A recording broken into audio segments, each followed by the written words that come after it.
자, 1부부터 시작해 보도록 하겠습니다. 자, 1부. 자, 매주 월요일마다 만나는 바로 즐거운 분이죠. 판승철님 나오셨습니다. 이상원 선임 매니저입니다. 안녕하세요. 안녕하십니까. 네, 안녕하세요. 평소에도 이렇게 좀 에너제틱 하세요? 평소에는 좀 우울해요 요즘. 원래 성격은 좀 안 그러실 것 같아요. 굉장히 밝은 성격인데 그쵸? 평소에 비하면 요즘 텐션이 많이 떨어지고 있습니다. 왜요? 요즘에 무슨 일이 있길래? 아무 일도 없어요. 아무 일이 떨어지고 없어서? 있습니다. 아무 일이 없어서. 뭔 일이 좀 있어야 되는데. 좀 이렇게 네. 뭐 사건도 터지고 네. 또 호재도 터지고 그래야 되는데. 그러게요. 네. 그거보다도 뭐 좀 이렇게 뭔가 삶의 활력이 네. 이 나이가 좀 한 살씩 먹어가면서 오. 좀 활력이 떨어지네요. 그래요? 네. 술을 적게 먹어서 그런가? 참, 예전처럼 참. 술을 안 먹어. 참네. 아유 진짜. 아니 좋습니다. 일단 오늘은 휴장이고 네. 오늘은 휴장이니까 좀 편안하게. 네. 편안하게 8월 좀 정리해보고 그다음에 지난주 금요일 어땠는지 9월 첫째 날 어땠는지 한번 볼까요? 예. 저기 이제 금요일 시장은요. S&P 500이 0.18% 상승했고 나스닥은 약보합으로 마감했습니다. 네. 장 개시 전 발표된 실업률이 3.5%에서 3.8%로 상승했죠. 실업률이 올랐는데 기뻐합니다. 그렇죠. 왜 적당히 실업률이 올랐습니까? 네네. 연준에서 생각하는 게 4.1이었죠. 네. 예, 지난 분기에 예상했던 게 4.1이었기 때문에 3.8 정도면 오케이. 요 정도면 오히려 좋아라는 거고요. 시간당 임금도 0.42%에서 0.24%로 증가세가 둔화됐습니다. 네. 그리고 ISM 제조업 지수가 46.4보다 개선된 47.6으로 발표가 됐거든요. 그러니까 이제 제조업 지표는 개선되면서 실업률이 적당히 나오니까 시장은 상승 출발했습니다. 근데 이제 국제 유가가 이제 상승을 하면서 인플레 우려가 나오고 금리가 다시 이제 흔들리니까 이제 매물이 출회되면서 보합으로 마감해 버렸어요. 그러니까 요즘에 기름값 좀 많이 오르더라고요. 네, 저희 집 이제 주유소도 1,600원, 1,700원, 1,800원 이렇게 가더라고요. 이제 1,600원이 아직도 있어요? 아니요, 그런 식으로 올랐다. 네네네. 그랬으면 좋았겠는데 네. 1,700원, 1,800원 가더라고요. 제가 그래서 주말에 네. 주유소 갔다가 3만 원 넣고 왔습니다. 아주 세졌더라고요. 이게 그 전까지만 해도 한 1,600원 막 1,600원 대까지만 해도 우리 뭡니까 가득 채우잖아요. 만땅 딱 했는데 만땅했는데 주말에 딱 갔는데 갑자기 1,799원인가 이래갖고 좀 센데 이러면서 3만 원어치만 넣고 오게 되는 좀 그랬습니다. 아니 그때 바로 넣었어야 돼요. 왜요? 왜냐하면 이 표를 보시면 그때 네. 만땅을 외쳤어야 된다는 걸 알 수 있습니다. 왜냐하면 네. 지금 이 차트 한번 보시면요. 네. 여기 이제 저점을 이제 23년 1월부터 저게 국제유가죠? 국제유가 WTI입니다. 서부 텍사스산 중진류. 네네. 예. 여기서부터 이렇게 이제 박스권 안에 좁은 박스권 안에서 바닥을 기고 있었잖아요. 네. 근데 보시면 바닥에서 여기서부터요. 요 저점에서부터 여기까지가 34% 상승했고요. 네. 장기 이평이 이제 정배열되기 시작했어요. 누가 봐도 이거 딱 나스닥이랑 똑같죠. 상승 추세가 완연합니다. 이제 유가는 상승장에 접어들었어요. 왜 상승장에 접어들었느냐? 네. 나 편할까봐. 네? 저 편할까봐. 주가 오르고 편해질까봐. 네네. 다시 고통을 주는 거죠. 인플레를 다시 자극을 해주겠다. 네. 라는 강한 의도가 있는 거죠. 보이지 않는 손이. 우리를 괴롭히기 위해서. 그래서 저한테 넣었어야 된다고요? 그렇죠. 가격은 더 오를 가능성이 높으니 만땅으로 했었어야죠. 전기차로 바꿔야 되나? 참. 전기차로요? 예. 그 생각은 못했는데 아무튼 이게 제가 오늘 말씀드리고 싶은 거는 네. 어차피 이제 어차피 제가 이제 글로벌 라이브에서는 이제 마지막 출연이잖아요. 그러다 보니까 제가 없을 때 그 뒤에 얘기를 어차피 해줘야 될 것 같아서 네네. 제가 생각하는 미 증시는 어차피 올해 네. 말까지 심지어 내년까지도 저는 그냥 AI 장이에요. AI로 대변되는 장이 계속 이어질 거다라고 네네. 생각하는 거고 왜 그런 일이 벌어질 거냐라는 네. 거를 말씀을 드릴 거고 네. 그리고 이제 제가 받는 몇 가지 질문들에 대해서 네. 말씀드리고 마무리 지으려고 하거든요. 지금 현재 시장은 제일 중요한 건 누가 뭐라고 해도 당연히 금리입니다. 네네. 물가와 금리. 요게 제일 중요하죠. 네. 근데 이게 보시면 이제 그 잭슨홀 미팅 이후로 11월, 12월께 5.75까지 툭 튀어 올랐다가 네. 오늘 보시면 다시 차렷한 거 볼 수 있어요. 지난주 금요일 날 이제 실업률 발표 나면서 실업률 올랐죠. 네. 그러니까 이 정도 수치면 5.5 오케이. 이렇게 된 거예요. 그러니까 9월 달 확률이 93%로 확 올라갔죠. 그리고 63, 61. 그러면 이제 그 롱고로 가는구나. 하이어가 여기서 멈출 수도 있겠구나라는 쪽으로 시장이 돌아섰습니다. 시장이 진짜 변덕스러워요. 이러니까 맨날 주가가 출렁이고 뭐 등락이 심한 거죠. 네네. 근데 어찌됐든 금리가 안정되기 시작했다. 라는 거고요. 요게 이제 미국채 10년물 금리하고 나스닥 지수거든요. 네. 요 두 개를 이제 차트를 같이 그려 놓은 거예요. 요 빨간색이 금리입니다. 10년물 금리, 시장 금리예요. 네. 기준 금리가 아니고. 그리고 요거는 나스닥이에요. 파란색이. 근데 연초에 보시면 금리가 이렇게 상승하는 동안 그러니까 작년 12월, 그러니까 재작년 12월부터 10월까지 금리가 엄청나게 속도로 올랐잖아요. 네. 그 동안에 나스닥은 엄청난 속도로 정반대로 폭락하죠. 그랬죠. 정확하게 딱 반을 접으면 딱 맞을 정도로 데칼코마니. 폭락을 합니다. 예, 데칼코마니입니다. 그때 기억나시죠? 이거 네. 접으면 뭘까요? 데칼코마니 네네, 했던. 그랬죠. 네. 예, 그거 딱 그 상태였는데요. 근데 어느 순간부터 작년 10월을 딱 기점으로 해서부터 시장이 색깔이 바뀌기 시작합니다. 어떻게 되냐면 금리가 요 좁은 박스권에 갇히게 되죠. 네네. 3.5에서 4.5 사이의 박스권에 갇히게 됩니다. 요 박스권에 갇히니까 반대로 드디어 주식하고 금리는 상관관계가 없나라는 생각이 들 정도로 주가가 상승하기 시작합니다. 근데 생각해 보면요. 이때 실적 바닥이 1분기라는 의견은 아무도 없었어요. 그럼 그때 언제였었죠? 그때 막 얘기했던 거. 예, 1분기 실적이 나왔을 때 네네. 2분기 실적이 바닥이겠구나라는 의견이 대세를 이뤘어요. 네네. 그러면 1분기 실적, 1분기에 시장을 구원한 건 누구냐? 첫 번째는 당연히 금리였습니다. 금리가 오를 만큼 올랐을 가능성이 있다. 네네. 인플레가 하락하기 시작했거든요. 인플레에 대한 1년 추정치가 다 왔었잖아요. 그때 네네. 사람들이 컨센이 맞춰지기 시작한 거죠. 요 정도면 괜찮아. 그리고 실제로 미국 은행들이 문제가 생기기 시작하니까 요 정도 이상 가기는 쉽지가 않겠구나. 여기가 제약적인 수준이다라는 합의가 이루어졌었고 그 이후에 나타났던 게 AI였죠. 그렇죠. 라지 랭귀지 모델. 나타난 건 11월인데 11월에 나타났죠. 근데 반영된 거는 반영된 네. 거는 이제 조짐이 있었죠 그때. 네네. 근데 이게요 재밌는 게 애플 아이폰 출시됐을 때랑 정말 비슷해요. 그래서 그걸 가지고 제가 말씀을 많이 드렸거든요. 네네. 조금 이따 그 차트 한번 비교해 보시면 상당히 흥미롭습니다. 역사를 통해서 배워야 됩니다, 사람이. 그럼요. 네. 예. 그래서 요때 이제 그 1분기 때 살린 것도 AI였고요. 이 AI 추세가 계속 가야 됩니다. 최근에 금리 상승에도 불구하고 시장이 괜찮았던 거는 금리가 이제 뭐랄까요? 이게 고점이라는 이 합의도 있었지만 네. 실적 저점도 2분기였다는 합의가 나왔으니까 금리 올라가는 시점. 그러니까 4월, 5월, 6월 이렇게 올라갈 때 주가가 오히려 더 빨리 오르는 이런 게 나타났었거든요. 네. 반대로 최근에 네. 51선 깰 때 보시면 금리가 4.5까지 치솟기 시작하죠. 네. 그러니까 시장이 이건 아닌가라는 생각이 들죠. 7월, 8월 금리도 반등이 나오고 네네. 아차 싶었던 거죠. 그래서 툭 빠집니다. 근데 다시 올라와죠. 왜?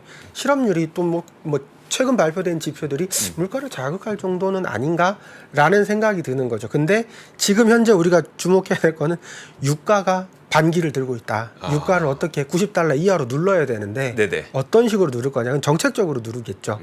왜냐하면 유가는 수요와 공급만으로 결정되고 있잖아요. 네네. 근데 이제 사우디나 오펙에서 무조건 올리겠다라는 거고 네. 미국이나 그 외의 나라들은 더 이상 올리면 내리고 싶은 가만두지 거죠. 않겠다 네네. 이거고요. 그러니까 그 누가 이길지 관전 포인트입니다. 근데 예. 그 우리가 팬데믹 초기만 하더라도 이제 유가가 막 올라갈 때, 그러니까 올라갈 때 막 고공행진할 때 그때는 그나마 미국의 그 전략 비축유가 꽤 많았었고, 네네. 근데 그 유가 내린다고 미국에서 전략 비축률을 제가 기억하기로 거의 3분의 2 가량을 다 썼던 걸로 기억을 하거든요. 맞습니다. 그리고 나서 올해는 이제 올해가 될지 내년이 될지 모르겠지만 그러면 지금부터는 전략 비축률을 다시 한번 채워야 될 때다라고 얘기를 했던 거고 그 말은 결국 그럼 정책적으로 과연 그 유가를 지금 내릴 수 있는 상황이냐인데 어떤 상황이에요 지금? 근데 지금 상황은 그러니까 뭐랄까요 제조업 지표들 보면 제조업 지표들이 전부 다 50 이하로 나오죠. 되게 안 좋게 나오잖아요. 그러니까 경기가 이렇게 좋은 상태는 아니에요. 미국만 좋은 거지. 미국도 제조업은 좋지 않습니다. 서비스가 좋은 거지. 그렇죠.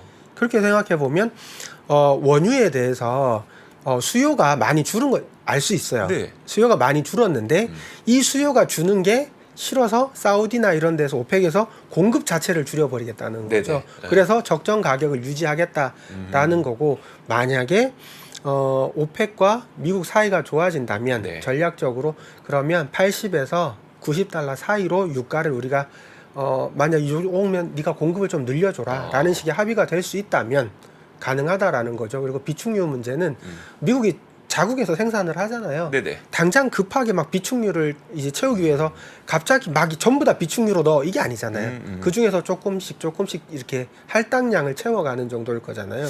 그러면 이제 미국하고 사우디가 중동하고 화해를 할 수 있을 것이냐도 숙제인데 지금 이란 핵 협상 좀 풀린다고 하고 그럼 또 사우디에서 얼마나 싫어하겠습니까? 그리고 브릭스에서 사우디 자기네 편으로 만들려고 하고 안 그래도 중국하고 각을 세우고 있는 미국 입장에서 야 이게 주가가 그러면 좀 외교적으로 풀릴 수 있는 건가 싶기도 하고 어때요? 외교 분야는 제 전문이 아니라서 근데 아유, 그렇죠. 상식적인 수준에서 네네. 과거부터 이렇게 WTI 지수는 제가 2000년 초반부터 계속 봐왔는데요. 네네.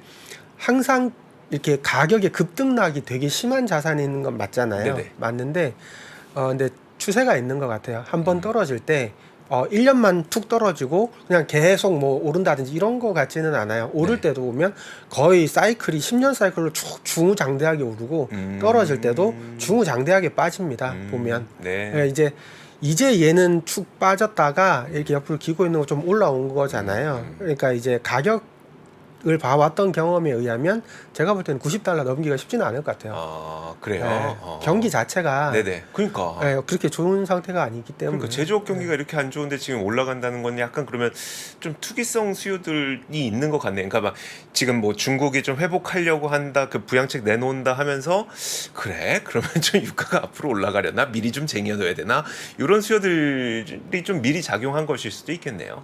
그러니까 이게 제 생각에는 항상 위험할 때 보면 정치적인 합의가 나오더라고요. 뭔가 정치적인 합의가 나오기 때문에 이게 구더기 무서워서 장을 이게 어떤 신호로 보자는 거지. 네네. 유가 때문에 투자를 못하자 이건 아니거든요. 그쵸, 그쵸. 항상 네. 우리의 관심은 좋은 회사는 어디 있는가. 그렇죠. 네. 나의 귀여운 주식은 어디 있는가. 이걸 찾는 게 우리의 일인 거지. 그렇죠. 네. 알겠습니다. 그러면 여전히 그러니까 우리 상반기에도 인공지능이 세상을 이끌었고 네. 앞으로도 인공지능이 계속 좀 세상을 이끌 것 같다고 말씀해 주셨으니까 아이폰과 비교를 해주신다 그랬어요. 예. 네. 근데 이게 정말 우리가 시사하는 바가 큰 게요. 2007년 1월 9일인가 아이폰이 출시됐어요. 네. 그리고 삼성전자는 그나마 그때 빨리 따라 붙었었고요. 근데 LG전자가 판단 착오를 해서 엄청난 적자가 납니다. 그해. 네. 그래서 그 후에 유상증자까지 하게 되는 그냥 이상한 루머로는 막 LG가 부도난다는 루머까지 돌 정도로 네. 그 정도로 심각했었어요. 그러면 이걸 보시면 알 수 있는 게 왜 빅테크들이 그렇게 돈 잘 벌고 튼튼한 회사들이 이제 LLM 모델이 처음에 챗 GPT가 나왔을 때 왜 다들 이렇게 화들짝 놀래서 너도 나도 투자한다 막 난리가 났었는지 왜 자기네들이 개발하고 있는 LLM 모델이 있음에도 불구하고 타사 거를 막 갖다 끼웠는지 이것 때문에 알 수 있는 거죠. 뭐가 될지 모른다 이거죠. 만약에 내가 하나 믿고 있었는데 이게 잘못되는 순간 회사가 나락으로 빠질 수도 있잖아요. 네네. 그러니까 이 모델이 너무 기본 파운데이션 모델이기 때문에 이거는 가능한 한 많이 확보를 해두자. 뭐가 일지 모른다. 네네. 라는 게 눈에 들어오는 거고요. 차트를 보시면 요게 2007년이거든요. 시작이 2007년 1월 시작이거든요. 네. 근데 요거 출시하고 나서요. 계속 올라요. 2.5배 오릅니다. 이때. 2달러가 얼마만- 5달러가 돼요.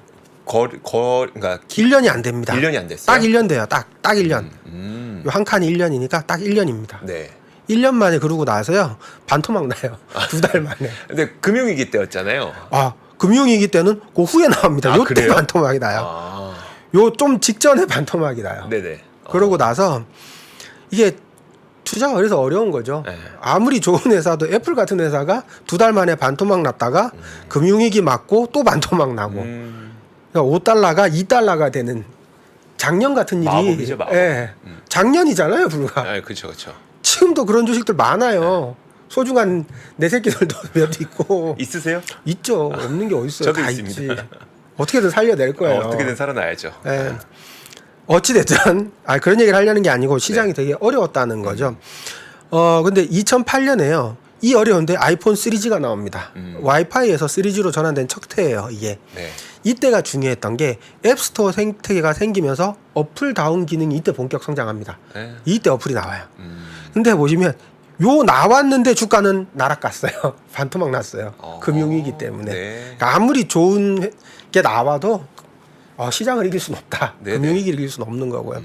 그리고 2009년 아이폰 3GS가 나왔는데 이때 320만 와서 카메라 달고 어플이 8,500개가 됩니다. 그럼 보시면 금융위기 지나가면서 2009년 이때부터 보시면 주가가 주구장창 오르기 시작합니다. 이제 네.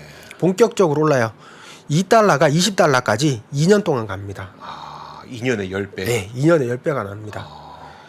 이게 일부러 보여드린 이유가 있어요. 네. 근데 2011년에 아이폰 4S가 나오고요. 음성인식 서비스 시리가 나옵니다. 네네. 이때 지금 보면 음성인식 시리는 인공지능에 가까웠죠. 그렇죠, 그렇죠. 이때 어플이 42만 5천 개나 나와요. 완전히 생태계를 장악했다. 난리가 납니다. 근데 보시면 주가는 또 반토막이 납니다. 보시면 무슨 말씀을 하려는지. 2007년에서 8년까지 약 2배 상승했고요. 네. 8에서 9년 금융위기로 57% 떨어졌고 9년부터 11년까지 350% 상승했습니다. 네. 누구랑 제일 비슷하냐면 현재 엔비디아하고 비슷하죠. 그래 보이지 않으세요? 반토막 났다가요. 작년 위기로 엔비디아가 마이너스 70%까지 갔었죠. 300달러 등이 100달러까지 갔었으니까. 너무 숫자에 민감하게 보지 마시고 대략 그렇다는 겁니다. 제 네네. 기억에. 네. 그러고 나서 지금 보시면 다시 500달러까지 오죠. 그렇죠. 네. 지금 딱 이때 당시에 애플의 모습을 갖고 있죠. 예. 그래서 저는 이걸 우리가 잘 봐야 된다. 그러니까 무슨 말씀을 하고 싶으신 건지 제가 듣기로는 네. 어떤 느낌이냐면 그 주가가 반토막 나는 것도 그 어떤 외부 환경의 변화로 네네. 인해서 주가는 언제든 반토막 날 수 있지만 네. 결국 그 세상을 바꾸는 이 아이템은 그 이후가 되면은 다 이제 보상을 보상을 가져다 준다. 받습니다. 예. 엔비디아도 사실 주가가 안 떨어지리란 보장은 없지만 네네.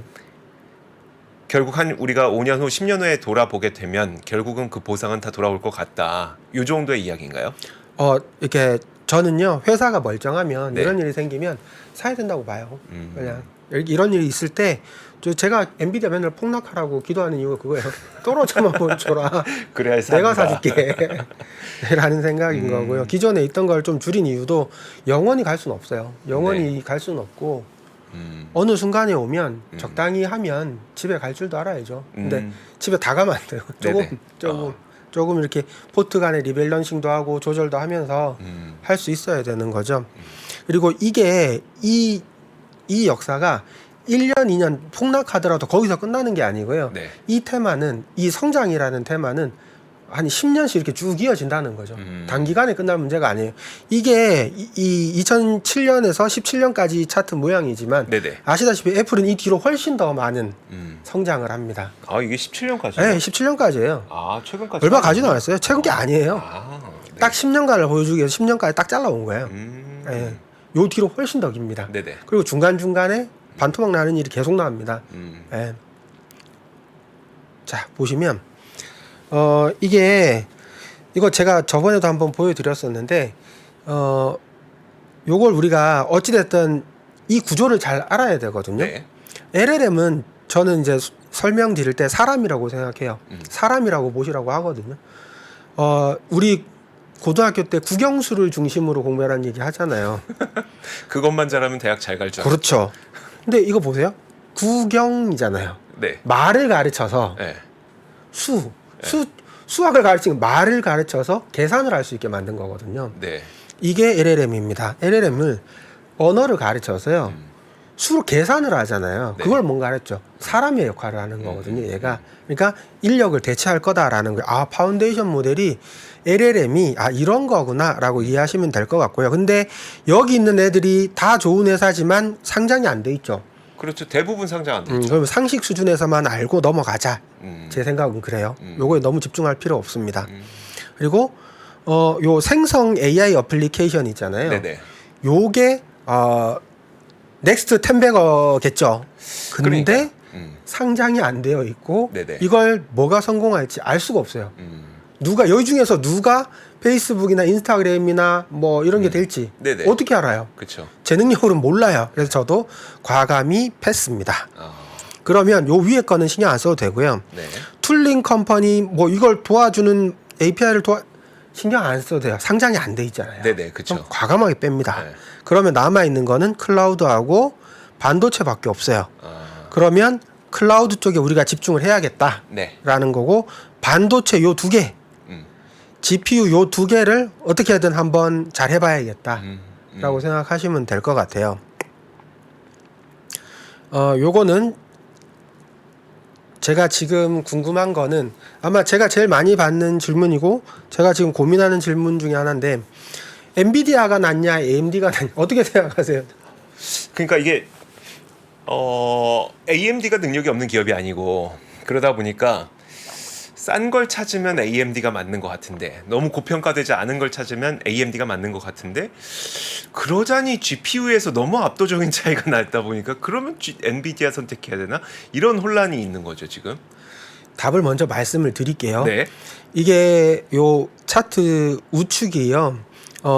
인터넷에서 그냥 긁어온 거예요. 연도별 스마트폰 수요 및 성장률 추이에서 과거에 어떤 훌륭하신 분이 해놓은 게 있더라고요. 네.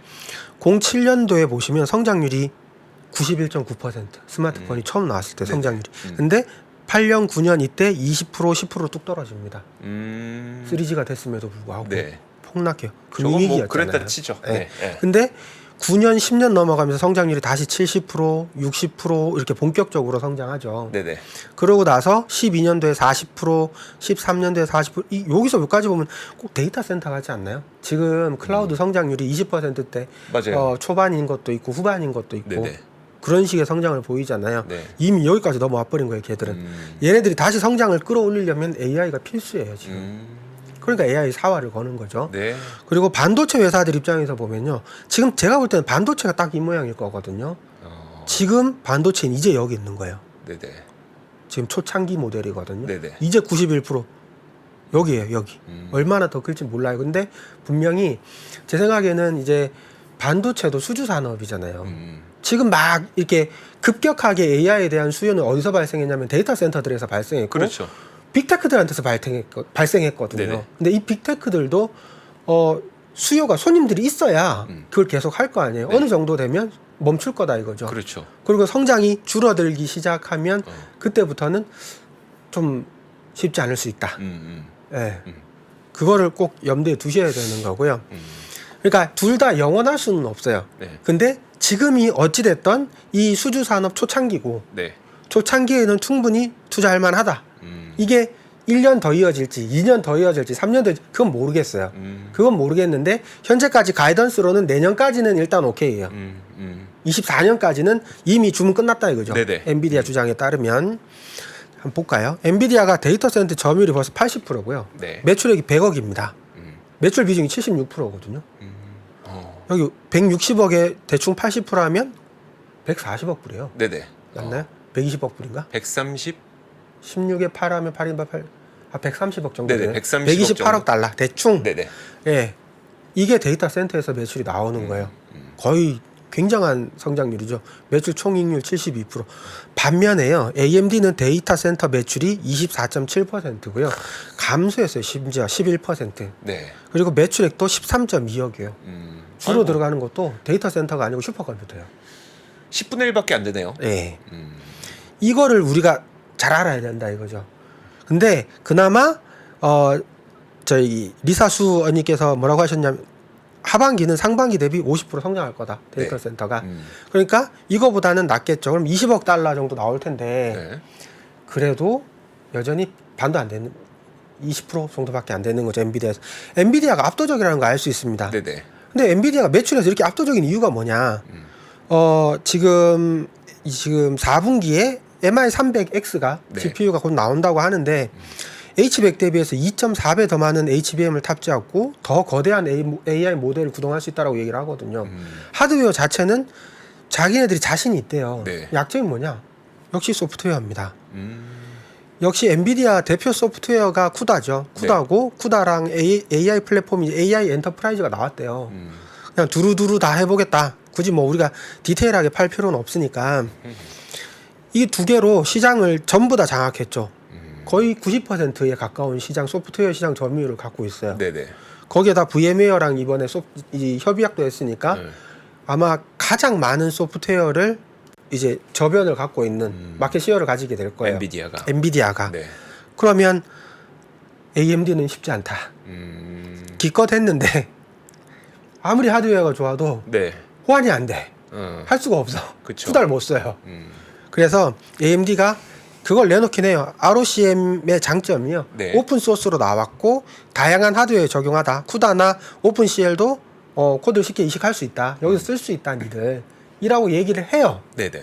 하지만 쿠다 단일로 쓰는 것보단 당연히 성능이 떨어질 수 있겠죠. 아, 저게 AMD의 말이라는 거죠? AMD 컨퍼런스 콜에서 얘기했던 그러니까 겁니다. 쿠다는 그 GPU, 그러니까 엔비디아의 GPU를 사용할 때 사용하는 언어 그 소프트웨어고 언어고 그래서 AMD에서도 엔비디아 언어 쓸 수 있어요. 네. 우리 것도 쓰세요 하지만 최적화는 좀 안 되겠죠. 최적화는 안 되겠죠. 그 얘기가 있는 거죠. 그래서 제가 생각하는 건 뭐냐면 이제 가격이요. 네. 결국은 가격이잖아요. 네. 가격이 너무 비싸면 이게 뭐랄까요? 수요를 구축한다고 할까요? 너무 비싸서 못 사는 거예요. 네. 근데 얘는 싼데 네. 적당해요, 그냥. 네. 근데 좋지는 않아. 네. 쓸 수는 있어. 가성비가 좋다고 얘기하잖아요. 그럼 살 수도 있지 않을까? 근데 가성비가 적당하게 나오려면 뭐가 필요하냐면 AMD하고 제가 볼 때는 이게 마이크로소프트가 됐던 구글이 됐던 뭐가 됐던 서로 협업할 수 있게. 어차피 네. 오픈 소스니까 음. 다 열어주고 해서 쿠다만큼의 쿠다의 준한다기보다 좀 모자라더라도 거의 유사한 성능에 도달할 수 있는 소프트웨어를 서로 협력해서 개발할 수 있다면 이라는 생각이 드는 거죠. 그래서 정리를 하자면 저는 어떻게 생각하냐면요. 엔비디아가 현재 몰빵해도 될 만큼 좋다 사실은. 네네. 하지만 AMD가 충분히 따라갈 수 있을 만한 여지도 있다. 그래서 AMD 예를 들어서 100만 원이 있으면 네네. 엔비디아를 80만 원을 산다면 매출 비중이 딱 그렇잖아요. 네네. 그러면 AMD를 20만 원 정도 사두는 게 나중을 위해서 괜찮지 않을까라는 생각이 들고요. 왜 그러냐면 리사수가 그 얘기도 해요. 데이터 센터 이제 우리 MI300 매출이 우리도 상당히 이제 고객들이 우리 거 도입하려고 원하고 있고 50% 성장할게 거의 확실하다라고 얘기를 했고 그리고 이분이 뭐라 했냐면 AI 관련 수요가 향후 3, 4년간 CAGR로 50% 전후는 나올 거다. 아, 그래요? 네. 3, 4년간 50% 전후래잖아요. 네네. 복리로 50%면 굉장한 거 아닌가요? 어마어마한 거죠. 그리고 시장 규모가 27년에 1,500억 달러에 달할 거래요. 네네. 자, 보세요. 지금 엔비디아가요. 시가총액이 1조 1,649억이에요. 와. 근데 AMD는 1,722억 달러거든요. 이것도 한 5분의 1 정도밖에 안 되네요. 거의 10분의 1이죠. 아, 그렇죠. 네. 거의 9분의 1 정도밖에 안 되죠. 시가총액이. 네네. 그러니까 굉장히 작은 거 맞아요. 딱 그만큼의 차이가 있어요, 지금. 그러니까 AMD가 비싼 건 아니다. 네. 싸다라는 거고요. 이제 시장 비중만큼 생각한다면 같이 80%를 여전히 엔비디아가 가져가고 AMD가 20% 매출을 가져간다고 치면 1600조에 20조면 320조 정도 되잖아요. 네네. 320억 달러. 네. 아유, 제 조를 자꾸 붙이네. 320억 달러 정도 되니까 그럼 상당히 시가총액에서 영향을 끼칠 수 있다는 거죠. 지금 근데 연간 매출액은 236억 달러였습니다. 크게 차이가 안 났네요. 2022년까지. 22년 기준이었으니까 그래요. 2022년까지는. 네. 올해 대략 예상해 보면 어느 정도 차이 날까요? 근데 지금 2022년에 이 정도면 올해 예상해 보더라도 그렇게 뭐 막 저 뭐야 시가총액 저기 한 8배 차이 납니까? 시가총액 예. 8배 차이 나는 것처럼 매출이 차이 날 것 같진 않은데. 아니요, 그 정도 나야 돼요. 어. 왜냐하면 AMD는 올해 예상이 마이너스 3이에요, 매출에. 올해 마이너스 3이고 엔비디아는 96이에요, 플러스. 이거 가이던스 컨센이 이렇습니다. 지금 시장 컨센이. 얘가 96이거든요. 그럼 이거 2배잖아요. 네. 근데 이익도 여기서 이게 2배를 합 곱하기 2를 하면 되잖아요. 네. 대충. 네. 이건 300이고 이거는 그대로다라는 거죠. 아, 그러면 네. 얘기가 근데 되게- 또 차이가 나요. 24년에 엔비디아 성장률 46% 예상하고 있고요. 네. AMD는 20%예요. 그러니까 성장률이나 이런 부분에서 사실 비교가 안 돼요. 네네. 지금 격차가 확 벌어진 게 맞아요. 지금 상황에서. 그러니까 시가총액 이 정도 차이 나는 게 맞아요. 네. 예. 작년에 급 나갈 때 실적 안 좋을 걸 예상했을 때 생각해 보시면 AMD도 100달러대 네.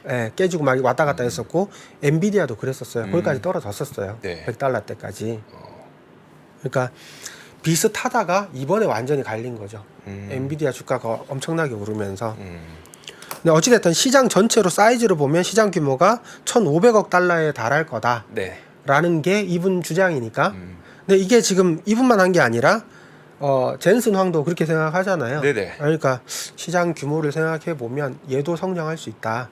그리고 실제로 YTD 상승률로 보면요, 엔비디아가 압도적이어서 그렇지 AMD가 나쁘지 않았어요. AMD는 그쵸? 역시 63%, 세일즈포스, 어도비 다 60%대, 서비스나우 51%대, 인투이티 39%대 비슷했어요. 네네. 비슷한 사이즈에서 이렇게 나쁘지 않았다. 시가총액 비슷한 사이즈에서는 예, 그렇게 볼 수 있는 거고요. 엔비디아가 언제 특별했던 겁니다. 자, 이제 아이고 시간이 2분밖에 없네요. 그러면 요 화면을 잠깐 보시면요, 2분밖에 없으니까 최후의 승자 우리 요거 제가 다 써놓은 거거든요. 보시면 핸드폰 시장이 이렇게 좋지는 않아요. 23년 예상이. 그리고 24년 예상도 애플이나 뭐 삼성 다 그렇게 좋지는 않습니다. 근데 아마존을 보시면 아마존, 마이크로소프트, 구글, 메타, 테슬라 보시면 23년 매출액 성장률, 24년 성장률이 거의 두 자릿수 다 찍어요. 네네. 네, 굉장히 괜찮은 상황이고 포워드 PR 떨어지시는 거 보시면 투자해 볼 만하구나 라는 생각이 들고요. 요게 이 중에서 베타를 잘 보셔야 되는데 베타가 테슬라가 2가 나오죠. 제일 변동성 크죠. 예, 제일 큽니다. 얘가 이런 거는 매출액 사이즈만 보시면 다른 애들보다 매출액이 훨씬 작은 거 알 수 있어요. 그리고 시가총액은 비슷하게 지금 메타하고 비슷한데 매출액 자체는 좀 많이 차이가 나는, 두 개 비교하기가 좀 애매하긴 하지만 그렇죠. 같은 네. 인공지능 회사라고 보면 이렇다라는 거고요. 그래서 승자는 누가 될 것 같으세요? 여기서요. 질문을 위에다 써주셨잖아요. 제일 질문을 좋은 써주셨으면 거는 거기에다 제가 답변을 사실 주셔야죠. 이렇게 쓴 거는 아마존 이거 11개거든요. 이거 다 하면 네네. 이렇게 다 사시라는 거예요. 근데 저는 다 사거든요. 근데 꼭 집어야 된다라고 생각하면 기본 깔아야 되는 게 마소는 깔아야 되는 것 같아요. 왜냐하면 오피스 이게 다음 분기 실적은 잘 보셔야 되는 게 마이크로소프트 코파일럿 가격이 $30 추가되는데 이게 실제로 매출로 이어지느냐, 이게 제일 중요합니다. 실제 매출이냐 아니냐, 네네. 이거 잘 보셔야 돼요. 몇 번을 강조해도 지나치지 않습니다. 만약 이게 안 되면 나머지 다 수익화 실패할 거예요.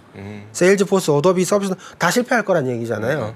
수익화가 안 되면. 네네. 그러면 이 가정이 다 무너지는 거죠. 네. 그러니까 마이크로소프트는 반드시 필요하다. 아마존 성장률 굉장히 좋고요. 테슬라, 엔비디아, 메타 이거 당연히 있어야 되는 거죠. 구글도 그렇고. 그러니까요. 그렇습니다. 그러니까 농담인 거고, 그러니까 네.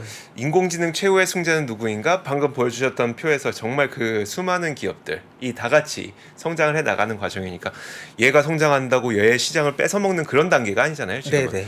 얘가 성장하면 그만큼 시장이 넓어지니까 얘도 좋아지는, 이게 같이 성장하는 단계이기 때문에 자, 그 여러 가지 인공지능의 수혜를 받을 수 있는 기업들을 한꺼번에 포괄하면서 가야 되는 시장이다. 맞습니다. 다 담고 가야 되는 시장이다. 근데 우리 판승철님이 앞에서 네. 제가 오늘 마지막이라 이 얘기를 먼저 해주셔갖고 아, 그렇죠. 다들 그 대화창에서 난리가 났었어. 어디 가시냐고. 그러니까 제가 말씀을 드리면 아, 일단 매주 월요일마다 레귤러로 만나 뵙는 시간은 오늘이 마지막이 되는 건데 어디 가시는 건 아니고 가시는 건 뭐 이제 집에 가셔야죠. 집에 가셔야 되는데 그렇죠. 퇴근해야죠. 퇴근하셔야 되는데 그게 아니라 이제 저희가 앞으로는 좀 이렇게 그 좀 딱 시점에 맞는 날에 이제 판승철님을 모시기 위해서 좀 개편을 좀 진행하고 있어서 아, 저를 위해서 하는 개편인가요? 처음 알았는데 굉장한 개편이. 그러니까 제가 이 정도입니다. 저를 위해서 한 프로가 개편을 하는군요. 원래 오늘 마지막 날이면 노래 한 곡 부르셔야 되는 거 아닙니까? 아, 네, 지난주에 다음에 그러면 뭐 불러줄 때 한번 할게요. 그러시죠. 지금 다 끝났잖아요, 시간이. 네, 끝났죠. 기획분도 하셔야 네, 되는데. 끝났죠. 예. 그러면은 그동안 정말 고생 많으셨습니다. 아이고. 저희가 제작진이 소정의 상품을 좀 마련했습니다. 아유, 잘 먹겠습니다. 감사합니다. 꽤 오래되셨죠? 거의 한 10개월 되셨나요? 아니요, 전 만으로 딱 1년 했어요. 9월 3일 날 했었어요. 딱 1년? 첫 방이. 딱 1년. 아, 1년 하셨군요. 네. 아, 딱 1년 했어요. 저보다 먼저 계셨던 선배님이셨는데 아유, 데뷔를 먼저 하셨어요. 방송계 데뷔일수록 가야지. 다음에 또 기다리도록 하겠습니다. 그때는 그럼 이제 저희가 모실 때는 노래 한 곡으로? 아, 그럼요. 알겠습니다. 신나게 와서 노래하도록 하겠습니다. 자, 그럼 판승철님은 오늘 여기서 보내드리도록 하겠습니다. 그동안 정말 수고 많으셨습니다. 감사합니다. 감사합니다. 외환위기 오는 거 아니에요? 금융위기 오는 거 아니에요? 이런 질문들을 좀 굉장히 많이 받았었습니다. 탐욕이 되게 강했을 때 위험자산으로서의 극단적인 쏠림이 나타나고 공포감이 극에 달했을 때 안전자산으로서의 극단적인 쏠림이 나타나거든요. 과거의 일이 미래에 똑같이 일어난다 이건 아니지만 그때 당시에 위기 상황에서는 어떤 공통점들이 있었는지를 보면서 우리가 대비를 하는 방법도 고민해 볼 수 있고요. 과거를 제대로 이해하는 순간 위기의 실체가 드러납니다. 오건영의 현실 경제 이야기를 서점에서 만나보세요.